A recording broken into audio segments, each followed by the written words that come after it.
अतुलित बलधामं स्वर्णशैलाबधेहं दनुजवन कृशानं ज्ञाननामाग्रगण्यं सकल गुण निधानं वानराणामधीशं रघुपति प्रिय भक्तं बात जातं नमामि। जी हाँ, देखिए रामचरितमानस वैसे भी आप सबने सुना है, पढ़ा है, लीलाएं भी देखी हैं। मैं भगवान राम के कुछ गुणानुवाद इस धुन के माध्यम से, ये तर्ज के माध्यम से, जिसे हम आप राधे श्याम कहते हैं, आप तक भेजने की कोशिश कर रहा हूं। ये सबसे पहले कथा कहां से शुरू होती है? भगवान राम के जन्म से। सुने आप, समझें। सरयू तट प्रख्यात है पावन अवध प्रदेश, थे नृपाल दशरथ जहां रघुकुल कमल दिनेश। महाराज दशरथ चक्रवर्ती सम्राट थे। और क्या क्या था कि धर्मानुसार थे चार वर्ण, चतुराश्रम का पालन भी था, चतुराश्रम का पालन भी था।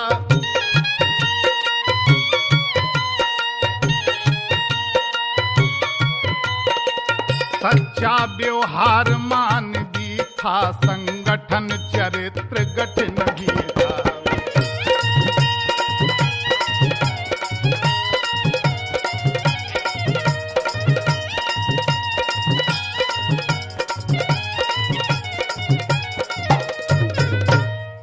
सत्संग कथा प्रवचन कीर्तन आध्यात्म मनन चिंतन भी था। उस समय महाराज दशरथ के समय था। ओ आंगन आंगन में तुलसी थी, घर घर में गौपालन भी था। सब था राजा के पुत्र न था। देखिए ये भगवान की विडंबना। महाराज दशरथ के सब दिया था, चक्रवर्ती सम्राट थे, 10 दिशाओं में जिनका रथ दौड़ता था, लेकिन भगवान ने एक पुत्र नहीं दिया था। तो सब था राजा के पुत्र न था, और दत्तक भी कोई लिया न था, दत्तक भी कोई लिया न था।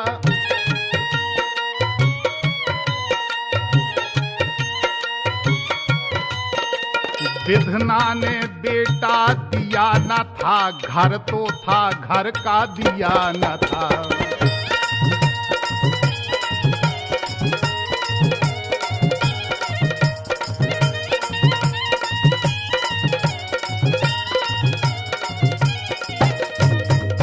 देखिए सब दिया भगवान ने, लेकिन घर का दिया नहीं दिया, कुल दीपक नहीं दिया। महाराज दशरथ को चिंता हुई थोड़ी सी, और ये भी साथ में कि कोई गोद भी ले लेते, तो गोद भी उन्होंने किसी को नहीं लिया था। तो चिंता थी विचारों को। महाराज गोस्वामी तुलसीदास जी ने लिखा है कि एक बार भूपति मन माही, भई गलानी मोरे सुत नाही।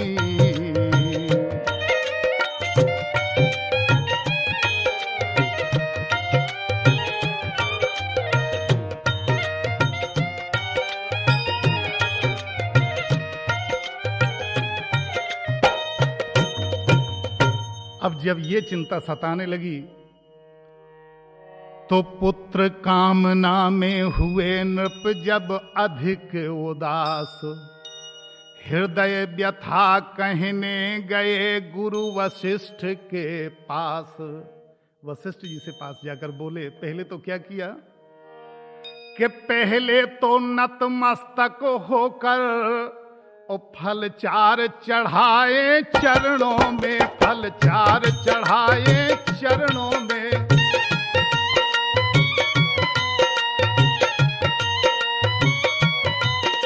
फिर अर्ध रूप में अश्रु 4 चुपचाप गिराए चरणों में।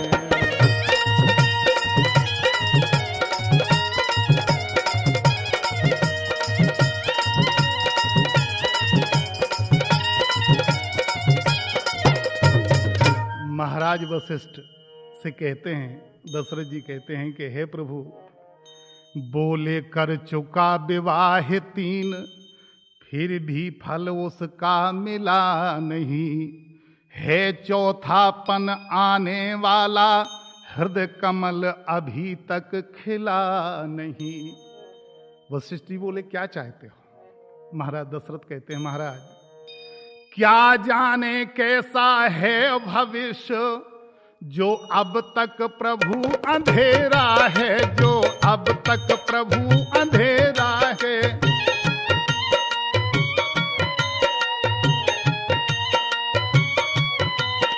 मैं निर्बल होता जाता हूं, उस प्रबल दुख ने घेरा है।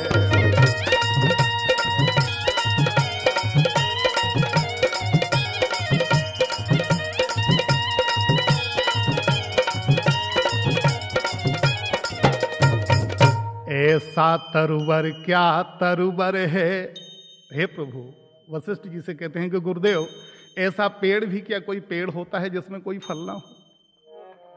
ऐसा तरुवर क्या तरुवर है, फल ही जिसमें उत्पन्न न हो।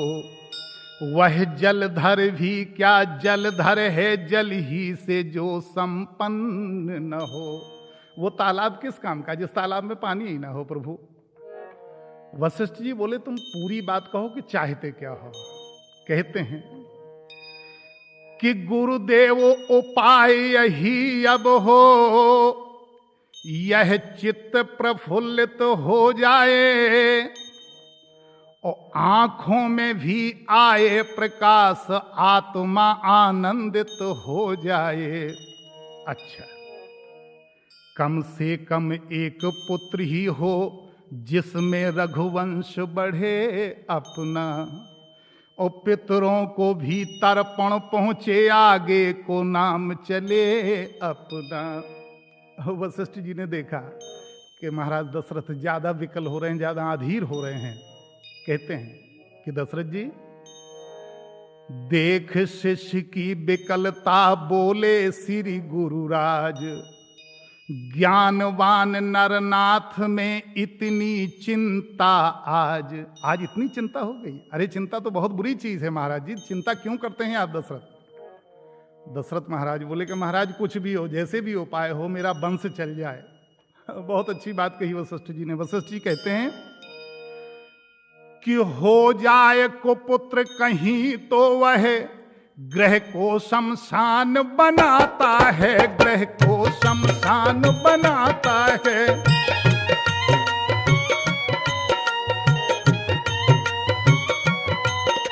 राजन व्यर्थ ये है विचार, बेटा कब वंश चलाता है।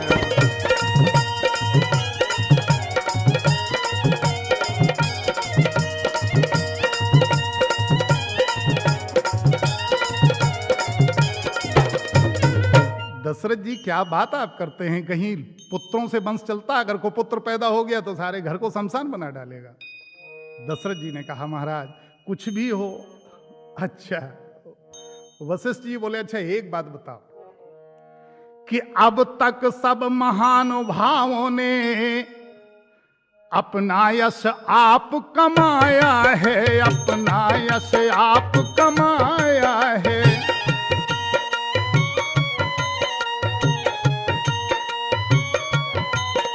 क्या ध्रुव प्रहलाद आदिकों का पुत्रों ने नाम बढ़ाया है।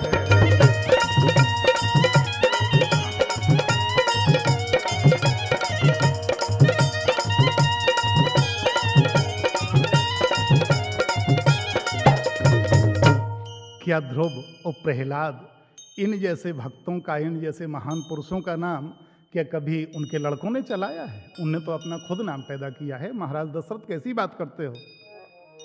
लेकिन इसका कोई उत्तर नहीं दिया। भूपति ने इस तर्क का किया नहीं प्रतिवाद, और गुरु के सम्मुख शिष्य का समुचित नहीं विवाद। अच्छा नहीं लगता। यही सोचकर महाराज दशरथ चुप रहे, कुछ नहीं बोले। तब यही कहा कि जैसी आज्ञा हो यही कहा, पकड़े ही रहे चरण गुरु के, पकड़े ही रहे चरण गुरु के।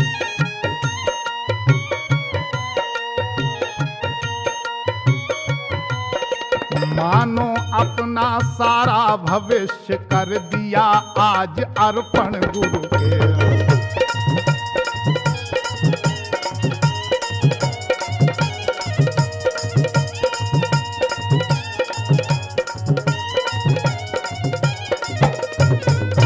गुरुवर ने तब ये शब्द कहे, अच्छा यह दुख अब दमन कर दो।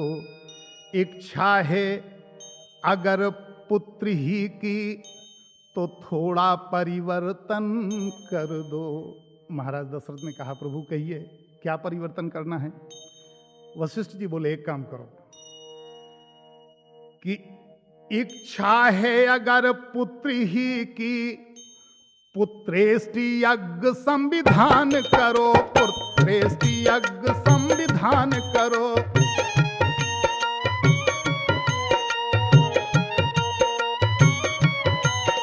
और पाओगे 4 पुत्र राजन, भगवान विष्णु का ध्यान करो।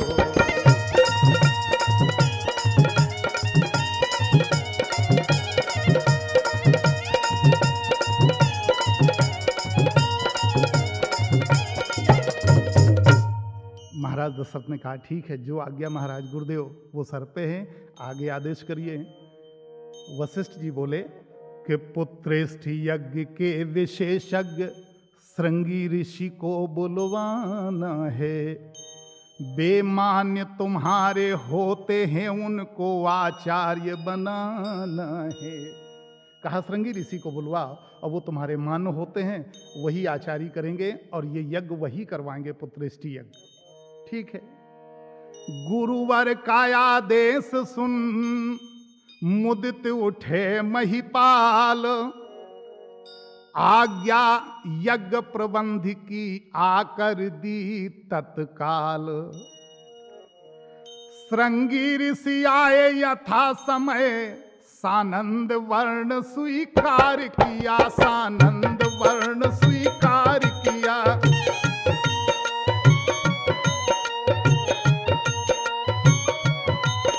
मानो अथर्व ने हो सदेह आरंभ यज्ञ उपचार किया।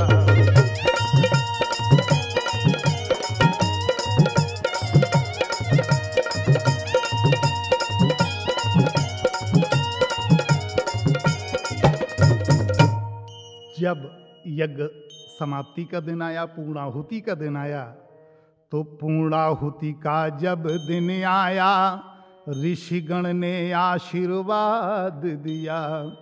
हो अग्निदेव ने स्वयं प्रकट निज कर से खीर प्रसाद दिया। उस यज्ञ से अग्निदेव प्रकट हुए, उन्होंने हव्य, जिसे खीर कहते हैं आप, खीर निकाली और खीर लेकर के और ये प्रसाद के रूप में महाराज दशरथ को दी। बोले, मेरे द्वारा पायस, बोले मेरे द्वारा पायस, चतुरानन ने भिजवाया है, चतुरानन ने भिजवाया है।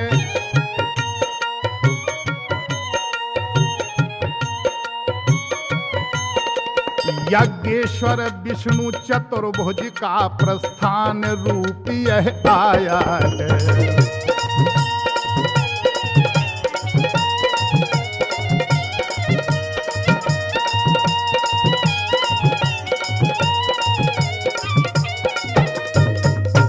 वाह, प्रसाद दिया और कहा ये स्वयं ब्रह्मा जी ने भिजवाया है, महाराज दशरथ इसे स्वीकार करो, ये प्रसाद है, इसी से जो है तुम्हारे 4 पुत्र जो है पैदा होंगे।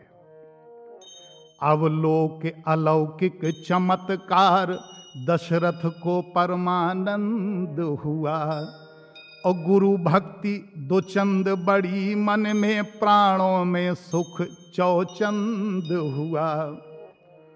पूर्ण हो गया यज्ञ जब इस प्रकार सहलाद, और राजा महलों को चले लेकर हव्य प्रसाद। महलों में आए, तीनों रानियों को बुलवाया, कौशल्या, सुमित्रा, कैकेयी, तीनों को बुलवाया। और पटरानी कौशल्या जी को जाते ही आधा भाग दिया, जाते ही आधा भाग दिया।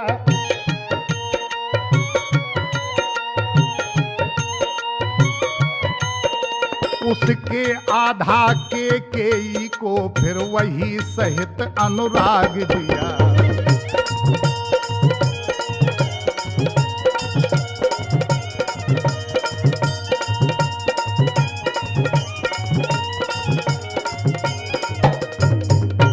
आधा भाग किया, कौशल्या को दे दिया, और फिर जो आधा बचा उसका आधा किया और कैकेयी को दे दिया। सुमित्रा रह गई। लेकिन शेषांग हुआ आधा आधा, जिसको ले लिया है दोनों ने, और तीसरी सुमित्रा रानी को सानंद दे दिया दोनों ने।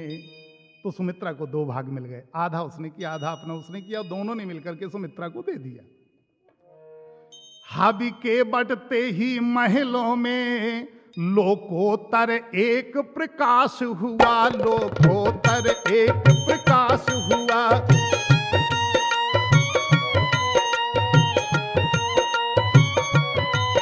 मानो जग को सूचना मिली, संकट रजनी का नाश हुआ।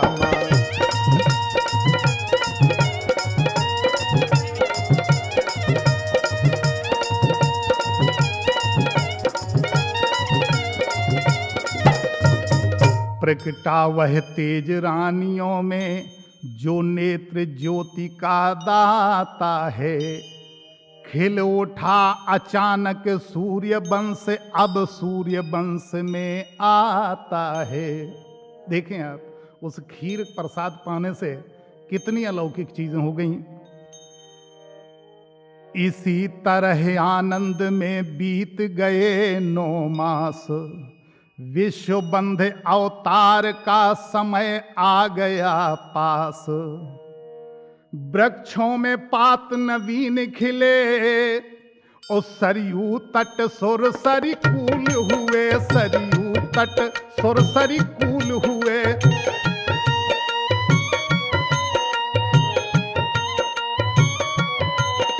बागों में कलियों के गुच्छे खिल उठे, फूल कर फूल हुए।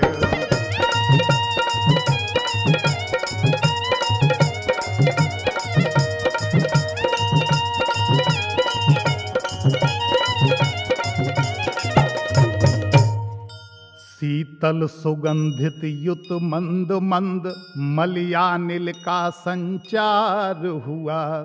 त्रिभुवन पति के स्वागत को जग ऋतुपति होकर तैयार हुआ। उपहार सजाती थी पृथ्वी, बालियां खेत में लाला कर। ग्रह चक्र अवध पे बारी था, लंका पर चक्कर खा खा कर। देखिए आप कैसे कैसे काम हुए कि नक्षत्र वार तिथि योग लगन मांगलिक भविष्य बताते थे। और छा गए विमानों पर सुरगण नभ से जयकार सुनाते थे। वह चैत्र शुक्ल नवमी का दिन, जिसे राम जन्म का दिन और जन्मदिन मनाते उनका, आज भी चैत्र शुक्ल पक्ष की नवमी को तो वो चैत्र शुक्ल नवमी का दिन अब भी त्योहार हमारा है, अब भी त्योहार हमारा है।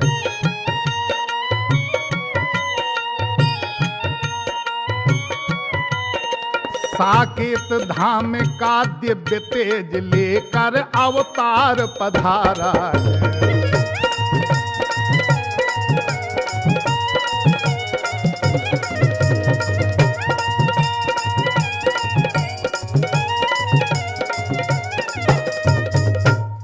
मंडलेश्वर योग था अभिजित समय ललाम, कौशल्या के धाम में प्रगटे शोभा धाम।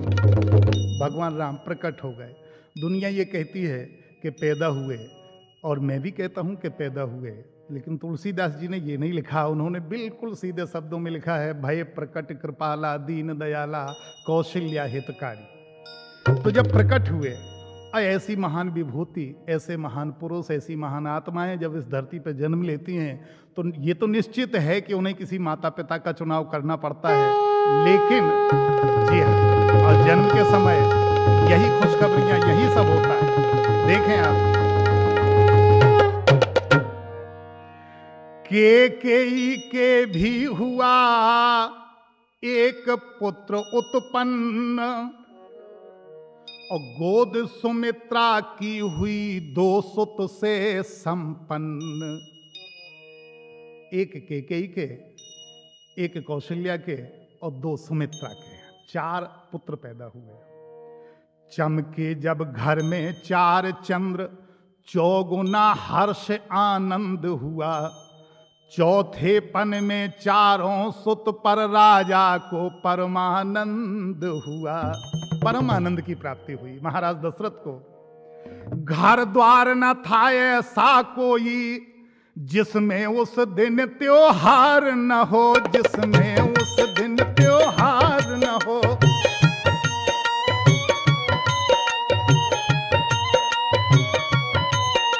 परिवार न था ऐसा कोई, जिसमें उस दिन त्योहार न हो।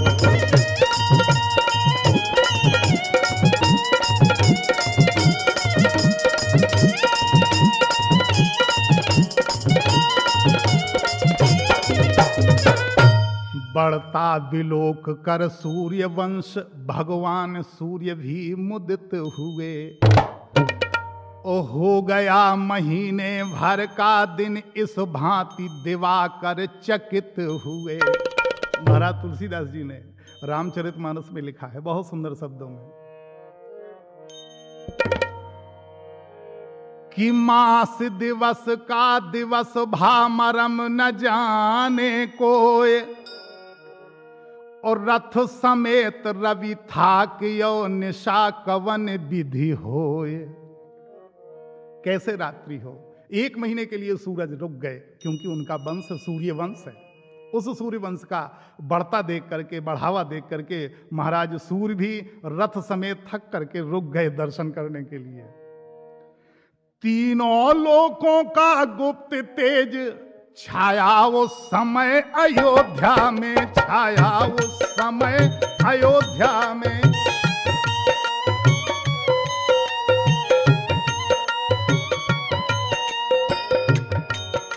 दर्शन करने को सुरदल भी आया उस समय अयोध्या में।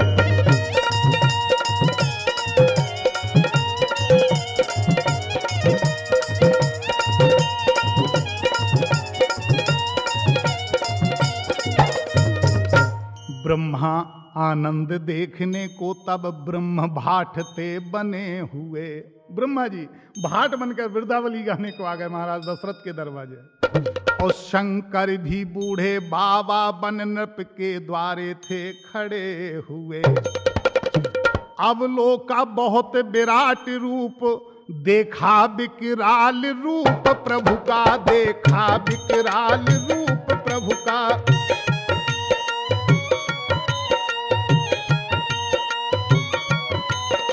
अभिलाषा आज सुरों में थी, निरखेंगे बाल रूप प्रभु का।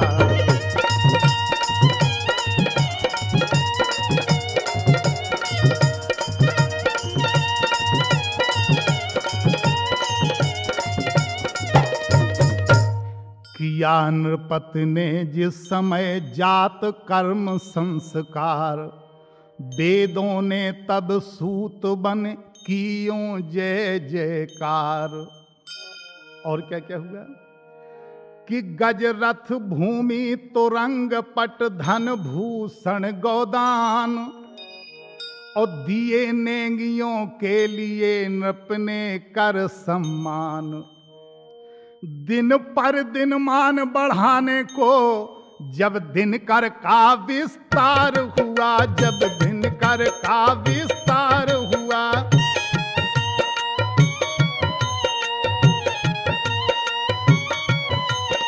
तब वशिष्ठ द्वारा एक दिवस यूं नामकरण संस्कार हुआ।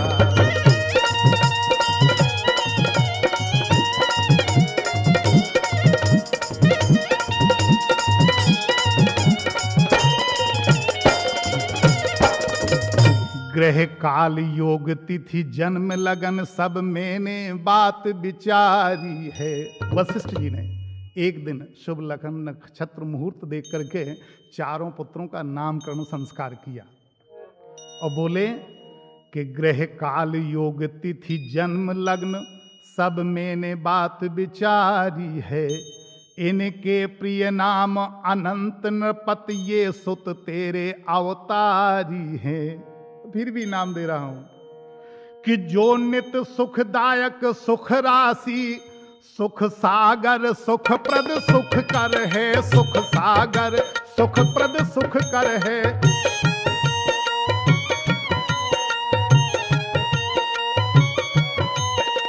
उस कौशल्या के नंदन का श्री राम नाम ही सुंदर है।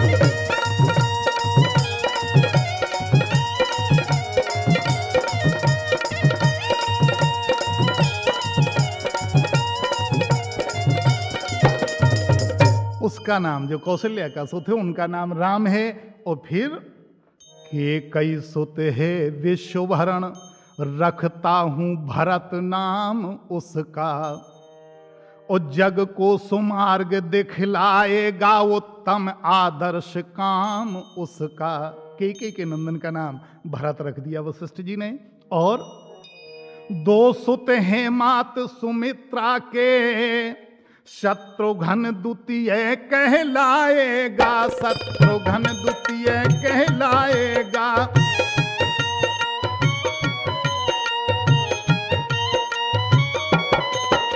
शुभ लक्षण धाम प्रथम जो है वह लक्ष्मण ही कहलाएगा।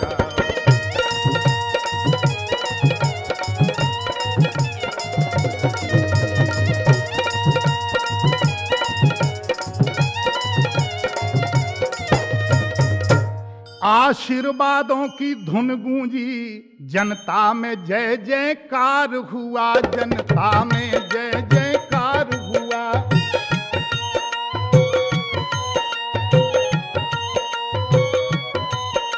गुरु वशिष्ठ द्वारा इस प्रकार जब नामकरण संस्कार हुआ।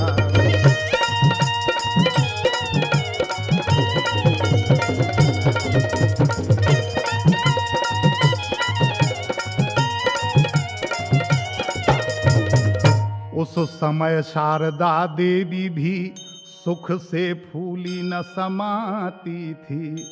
जिस समय ऋचाएं नारी बन प्रभु को पालना झुलाती थी। सुरगण ने प्रभु को देख देख विकसित निज निज मन कमल किया, विकसित निज निज मन कमल किया।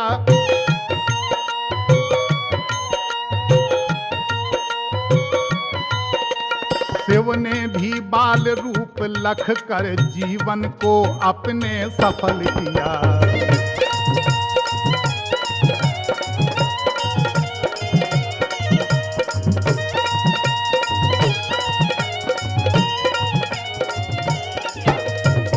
नित्य नया त्योहार था, नित्य नई कुल रीत। इस प्रकार आनंद में गए मास कुछ बीत।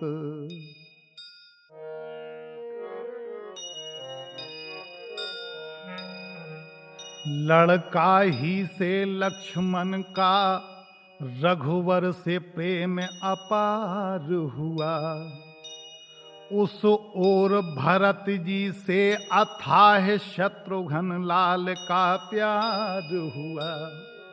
बचपन से भगवान राम के साथ भैया लक्ष्मण रहने लगे और भरत के साथ शत्रुघ्न जी रहने लगे। दो दो की जोड़ी हो गई। तो चारों ही बालक सुंदर थे, चारों ही रूप मनोहर थे, चारों ही रूप मनोहर थे।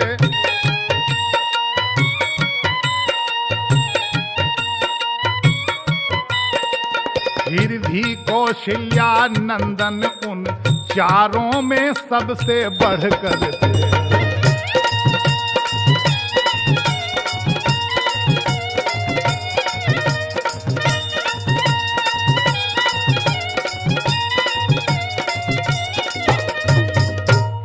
जब जब चारों भाई खूबसूरत थे, चारों सुंदर थे, चारों मनोहर थे, सलोने थे, लेकिन उनमें भी भगवान राम की छवि अलग ही थी।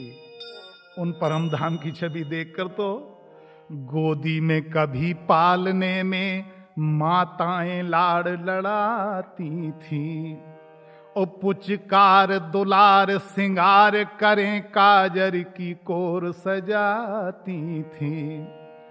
जब चलते हैं घुटुओं के बल, देखिए आप भगवान परमधाम पार ब्रह्म परमेश्वर जिस घर में जन्म ले, तो जब चलते हैं घुटुओं के बल, माता बलिहारी जाती है, माता बलिहारी जाती है।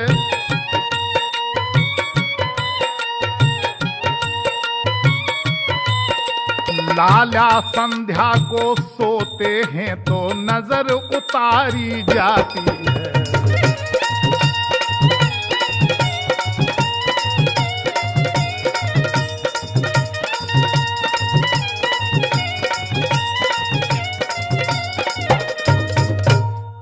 चारों भाइयों की नजरें शाम को उतारी जाती हैं। ये माँ का बड़ा प्यार होता है। और माँ कौशल्या जैसी महतारी उंगली के बल जब खड़े हुए तो करते हैं किलोल चारों, पग से चलते हैं ठुमक ठुमक, मुख से तोतले बोल चारों। चंदा को कभी मांगते हैं, चंदा को कभी मांगते हैं, परछाई कभी पकड़ते हैं, परछाई कभी पकड़ते हैं।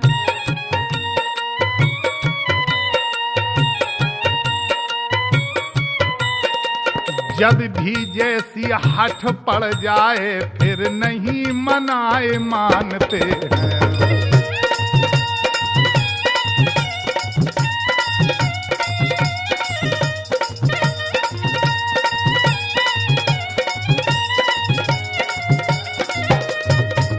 इस प्रकार से दिन प्रतिदिन बढ़ने लगे चारों राजकुमार। पुर नारी शोभा निरख होती थी बलिहार। गांव के स्त्री पुरुष जो भी देखते थे, अयोध्या के लोग जब वो बच्चे खेलते थे बाहर, तो जो भी देखते थे कहते थे वाह। कहती थी सब परस्पर देखो इनके रूप, नख सिख सुंदरता भरे कैसे सुघड़ अनूप। तलवे उंगली एड़ी रेखा, देखिए हालांकि मेरी बुद्धि उतनी नहीं है फिर भी कोशिश कर रहा हूं कि तलवे उंगली एड़ी रेखा, बलिहारी पंजों पोरों पर, बलिहारी पंजों पोरों पर।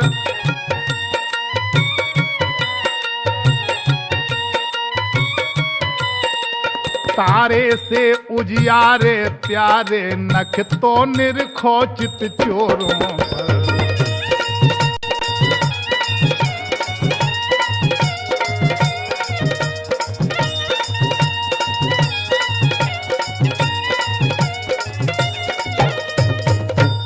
फिर देखो तो उन पैरों में क्या मृदुल पांवटे बाज रहे, मानो शोभा के रक्षक बन दो द्वार पालिए गाज रहे।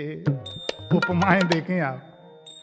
और उदर नाभि तक मणिमाल कुंडली मार चौकोर हुई, मानो लक्ष्मी की पूजा में दीपावली चारों ओर हुई। और इतने सुंदर सघड़ सलोने कि बहिना उस उदर त्रिवेणी तट बक्ष स्थल अतिशय प्यारे हैं, पृष्ठ स्थल ऐसा है सुडोल मानो कच्छप अवतारे हैं। देखिए आप कि करने को दसों दिशा बस में, दर्शन यह दसन दिखाते हैं, दर्शन यह दसन दिखाते हैं।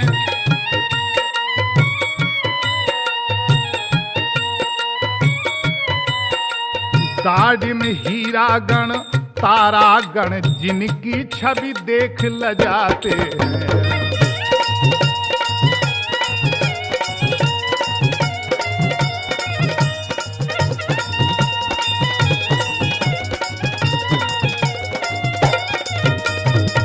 रसना रमणीय रुचे राजे, रस भरी रसीले रसकों की, वाणी से वर्णन हो न सके मधुराई वो है बचनों की।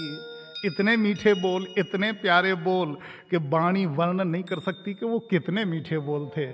शारदा भी उस समय थकित हो जाती है कि अनमोल गोल सुंदर कपोल, नीकी नासिका बालकों की, नीकी नासिका बालकों की।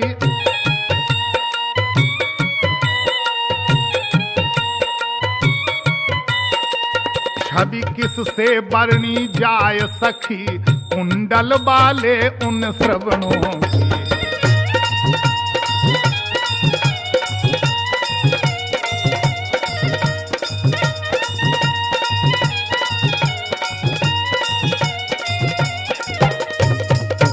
छवि का वर्णन लाजे मृग खंजन मीन कमल मद मर्दन हार दमन के हैं, उल्लज्जा लाली लावण्य लिए लोने लोचन लालन के हैं। वाह। बड़ भागी भाल विशाल सखी, और भूपति के चिन्ह बताता है, भूपति के चिन्ह बताता है।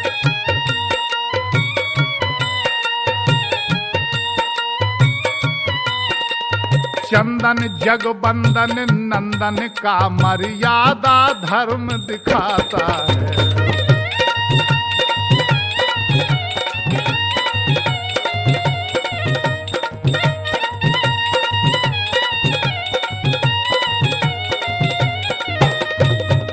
काले मत वाले घुंघराले क्या सुंदर केस सुहाते हैं, और जिनसे रजनी घन काक पक्ष भौरे भुजंग शर्माते हैं।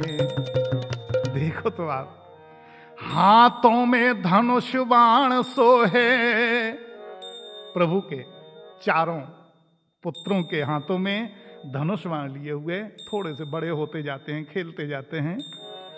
तो हाथों में धनुष बाण सोहे, रघुवंशी दशरथ नंदन के, रघुवंशी दशरथ नंदन के।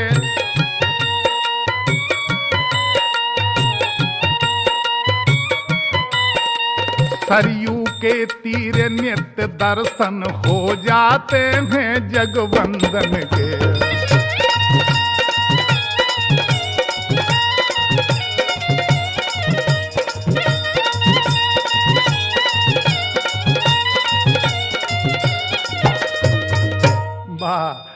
धन्य भाग है उन माताओं के। सखियां सब कहती हैं, जो भी पूर्ववासी इन्हें देखते हैं, अयोध्यावासी, वो कहते हैं कि देखो तो सखी, एक दूसरे से कहती हैं कि सखी बड़ भागिन बे माताएं हैं, ये लाल जिन्होंने जाए हैं अपने भी जन्म धन्य ही हैं, जो दर्शन इनके पाए हैं।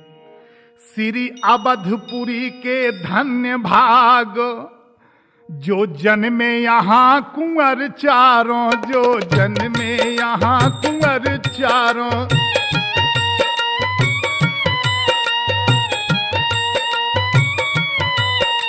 राजा की चारों दिश जय है, पाकर ये सुत सुंदर चारों।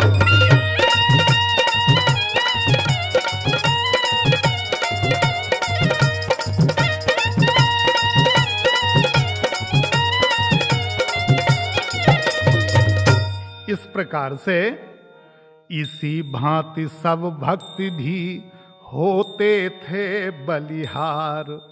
मानो रंकों के लिए मिला रत्न भंडार। भक्तों के लिए, जो प्रभु के भक्त थे, भगवान राम के भक्त थे, रघुनंदन के भक्त थे, उन्हें तो मान लो कि जैसे कंगालों को रत्नों का भंडार मिल गया, वो अमीर हो गए। सबको सुख देकर सब प्रकार जब और बड़े सुकुमार हुए, तब गुरु वशिष्ठ द्वारा उनके यज्ञोपवीत संस्कार हुए। अब नियम पूर्वक अग्निहोत्र फिर संध्योपासन होता था, फिर संध्योपासन होता था।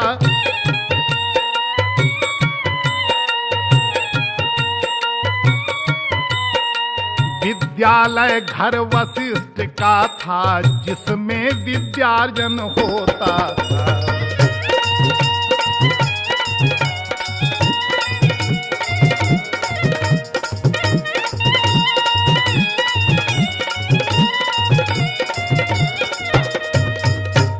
पढ़ लिख कर कुछ ही वर्षों में विद्यानिधि से अवतीर्ण हुए। रण शिक्षा राजनीति में भी सब भली भांति उत्तीर्ण हुए। देखें आप, विद्यानिधि भगवान राम जो दूसरों को विद्या देते हैं, दान करते हैं, उन्हें भी विद्या की जरूरत पड़ी। वो भी गुरु के गृह पढ़ने के लिए गए वशिष्ठ जी के यहाँ। गोस्वामी जी ने लिखा है रामचरितमानस में कि गुरु गृह पढ़ने गए रघुराई, अल्प काल विद्या सब पाई।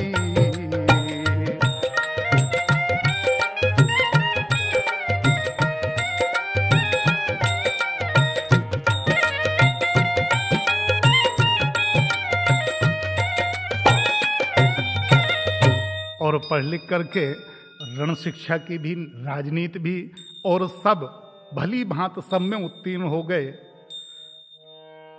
तब लगे सिखाने गुरु इन्हें विज्ञान विवेक योगियों का, और उस ऊंचे पद पर पहुंचाया जो पद था तत्वदर्शियों का। बोले अंतिम ज्ञान है आत्मिक यही यथार्थ, गुरुमुख से जिसने सुना जीवन हुआ कृतार्थ। ये योग दर्शन, योग दर्शन 6 शास्त्र जो बताए हैं हमारे धर्म में, उन 6 शास्त्रों के अनुसार योग शास्त्र भी एक है। तो वो योग शास्त्र का ज्ञान, आत्मिक यथार्थ क्या है, ये दिखाया उन्हें गुरु वशिष्ठ जी ने। 5 तत्व 10 इंद्रियां हैं सर्वत्र समान, और देह सदा अज्ञान है देही जिसमें ज्ञान। देखिए कितनी बढ़िया तत्व की शिक्षा दी है, कहा है, और भगवान राम को शिक्षा दी जो परम धाम परमेश्वर हैं। उन्हें भी उस शिक्षा की जरूरत पड़ी और उन्हें तत्वदर्शियों का ज्ञान अपने गुरु वशिष्ठ से सीखा। गुरु वशिष्ठ जी ने कहा कि 10 पंच मध्य चेतन एक, जिसका प्रकाश सारों में है, जिसका प्रकाश सारों में है।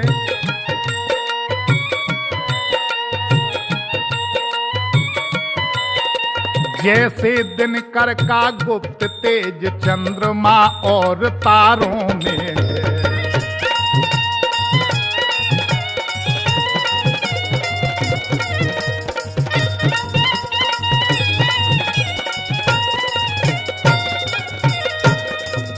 उस समय प्रकाश के द्वारा ही चैतन्य दिखाई देता है। वह व्यापक, वह चैतन्य तत्व संपूर्ण सृष्टि का नेता है। वही सच्चिदानंद तुम हो। वशिष्ठ जी इशारा करते हैं कि तुम वही हो सच्चिदानंद। वही सच्चिदानंद तुम हो, वही निज देश तुम्हारा है। जो 3 गुणों से ऊपर है, जो 5 कोश से न्यारा है। कि व्यवहार जगत में कर्म लिप्त कहलाता है जीवात्मा है, कहलाता वो जीवात्मा है।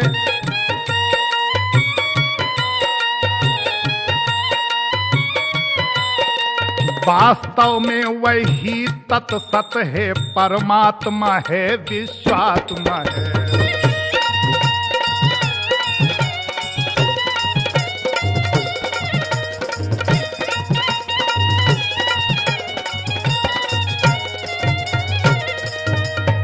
आत्मा कांत स्वरूप है, देह भ्रांत ही भ्रांत। इसी बात पर एक अब देते हैं दृष्टांत। जैसे बताया जाए, थोड़ी देर के लिए हम आप सोचें कि जैसे एक जगह सब पानी के घड़े भर दिए जाए, अलग अलग स्थान पर रख दिए जाए, वो भर के सब इकट्ठे अलग अलग जगह पर 50 घड़े रख दिए पानी से भर के। जब सूर्य निकलेगा और सूरज की किरण देखें आप उन घड़ों में, तो सूर्य हर घड़े में दिखाई देगा, हर घड़े में दिखाई देगा। देखें आप जरा, मिट्टी के घड़े विविध विध हैं, सबके सब जल से भरे हुए, सबके सब जल से भरे हुए।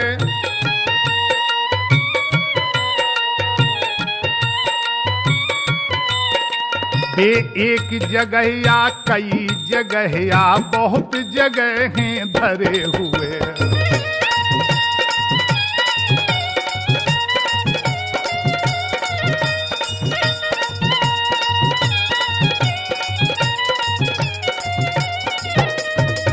उसी तरह देखो रवि है आकाश मध्य, छाया संपूर्ण घड़ों में है अटल एक ही महातेज माया संपूर्ण घड़ों में है। इसी तरह परब्रह्म परमेश्वर है, वो एक है। और हम आप जितने ये जड़ घूम रहे हैं, जितने शरीर घूम रहे हैं, इन शरीर में उसका अलग अलग दिखाई देता है कि ये हम में भी है, आप में भी है, उनमें भी है। यही ये तत्व ज्ञान है। इसका ज्ञान भगवान राम को कराया किसने? वशिष्ठ जी ने। वो ये भी कहा कि आप स्वयं सच्चिदानंद हैं, आपको हम क्या ज्ञान देंगे। लेकिन फिर भी कितना बढ़िया उदाहरण दे के समझाया कि जिस घट को अवलोको जाकर मारतंड दृष्टि में आता है, उन नाना स्वरूप में नाना विधि नाना प्रकाश दिखलाता है। अच्छा अब घड़ा टूटता है, गल गया सहारा नहीं रहा। सूरज भी है छाया भी है, पर वह उजियारा नहीं रहा। इसी तरह शरीर है। इस भांति संसार में घट रूपी है देह, छाया रूपी जीव का यही निश्चित गेह। ये जीव का घर है जो छाया रूपी है। इसी भांत संसार का चलता है सब काज, यहां न कोई प्रजा है और न है नर नाज। तुम सच्चे बनो कर्मयोगी, निष्काम करो कर्तव्य सदा, निष्काम करो कर्तव्य सदा।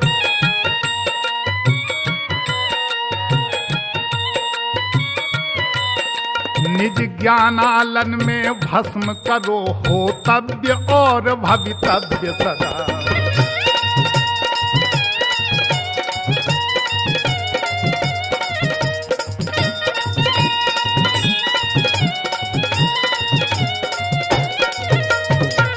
देखिए राजनीति की और शासन की कितनी बढ़िया शिक्षा दी है। कहा है कि जिस भांति सृष्टि का मूल तत्व सर्वव्यापक चेतन ही है, नरमंडल के सुख का त्यों ही अच्छे नृप का शासन ही है।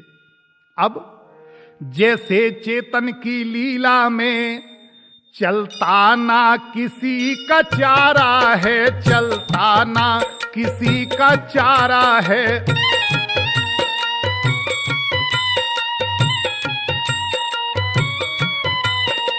त्यों ही शासक के चक्कर से सब जगह मनुज ही हारा है।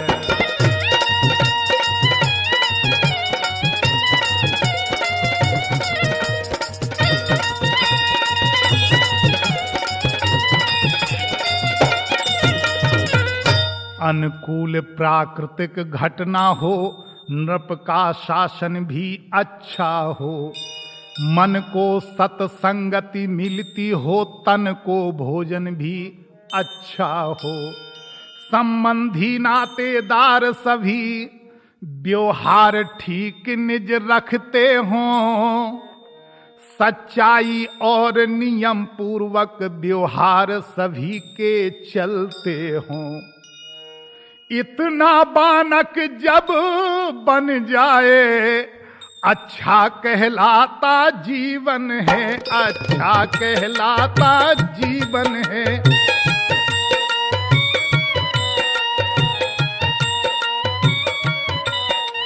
अन्यथा अशांत जगत में तो व्याकुल ही रहता तन मन है।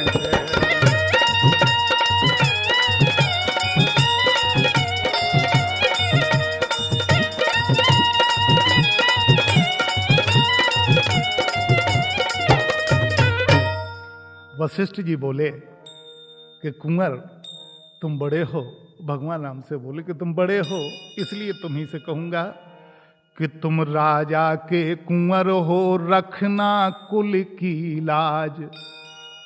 जब वह अवसर आए तो करना अच्छा राज।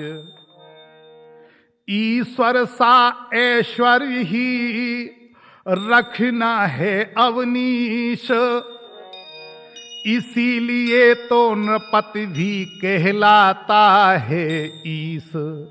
इसीलिए तो हे राम, राजा को लोग भगवान मानते हैं अगर उस राजा में अच्छे कर्तव्य हों और अच्छे गुण हैं। जग में आते रहेंगे सदा शोक या हर्ष, बात बात में यहां पर होता नित संघर्ष। ऐसे संग्राम अखाड़े में बेपहलवान लड़ सकते हैं, बेपहलवान लड़ सकते हैं।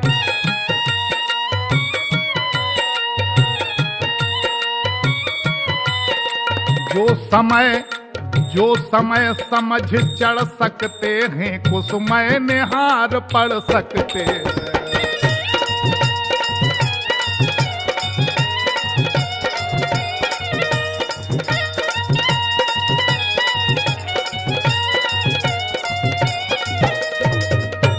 इस सब घटनाओं में रहकर मस्तिष्क हृदय भी ठीक रहे, शारीरिक तथा मानसिक सब अवयव आशय भी ठीक रहे, तब हो सकता है महाकार्य, तब कर्मवीर कहलाओगे। जब उसके पहले ज्ञानवान गंभीर धीर बन जाओगे। इतने गुण तुम्हें अपने अंदर लाना पड़ेंगे, तब राजा बनना हो। जब वो समय आएगा तब तुम राजा बनोगे और इस अयोध्या पे ऐसा ही शासन करोगे, मुझे यही उम्मीद है। वशिष्ठ जी इतनी सुंदर राजनीति की शिक्षा दे रहे हैं। कहते हैं जब ऐसा बनने का मार्ग यही निष्काम हृदय करना होगा, परहित कर्तव्य लक्ष्य रख कर निज स्वार्थ स्वल्प रखना होगा। अगर दूसरों का हित करना है तो अपने हित को, अपने स्वार्थ को कमजोर बनाना पड़ेगा, कम करना पड़ेगा, बिल्कुल धीमा करना पड़ेगा कि हम अपना स्वार्थ ना रखें, दूसरों का परहित करें। हे राम, सुख दुख सामने आए जो, वह धर्म देह के ही समझो, वह धर्म देह के ही समझो।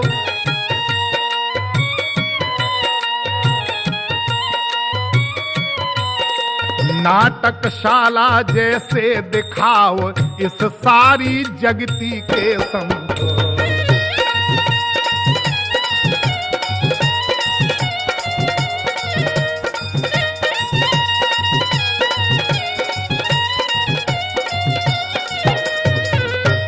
अपने स्वरूप को आत्मा को निर्लिप्त समझते रहो सदा, वह अमर और अविनाशी है, यह दृढ़ता रखे रहो सदा। बाल्यावस्था की यह शिक्षा छात्रों की बड़ी कमाई है, छात्रों की बड़ी कमाई है।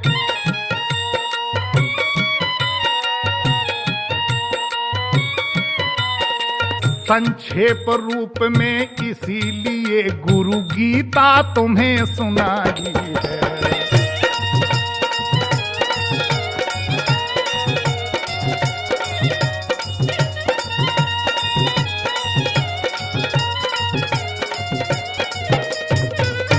गुरु की गीता ये तुम्हें दिया हमने, संक्षेप रूप में इसका वर्णन किया। हे राम, इसे अपने पास रखना, ये तुम्हारी जिंदगी में जब राज करोगे या दुनिया में घूमोगे, अभी बहुत जीवन है, तो ये छात्रों की पहली कमाई है जो सारी जिंदगी में ये पूंजी काम आती है। नित्य प्रति एकांत में करना थोड़ा ध्यान, सर्वव्यापक शक्ति से लेना ये वरदान। ओ हे राम, इस प्रकार जब हो चुका शिक्षण और सुधार, रामा शिक्षण और सुधार।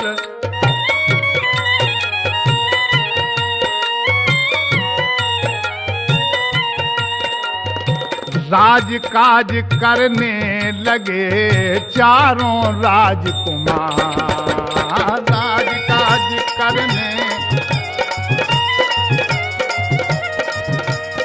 राजकाज करने लगे चारों राजकुमार, राजकाज करने लगे चारों राजकुमार। सियावर रामचंद्र की। घोड़ों पर चढ़ चढ़ रघुवंशी बाहर जिस समय निकलते थे, बाहर जिस समय निकलते थे,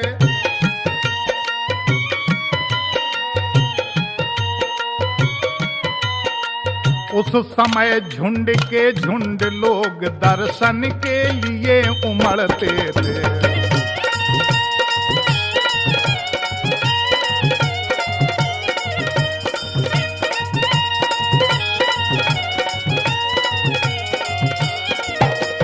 जब वो चारों राजकुमार रघुवंशी राम, लक्ष्मण, भरत, शत्रुघ्न जब भी घोड़ों पर निकलते थे, जब टहलना शुरू करते थे, कभी शिकार करने जाते, कभी धनुष विद्या सीखने जाते, कभी खेलने जाते, जब भी घोड़ों पर निकलते थे तो गांव के लोग झुंड के झुंड अयोध्यावासी दर्शन करने के लिए उमड़ पड़ते थे भीड़। और इस ओर अयोध्या के वासी वह सुंदर रूप हेरते थे, वह सुंदर रूप हेरते थे।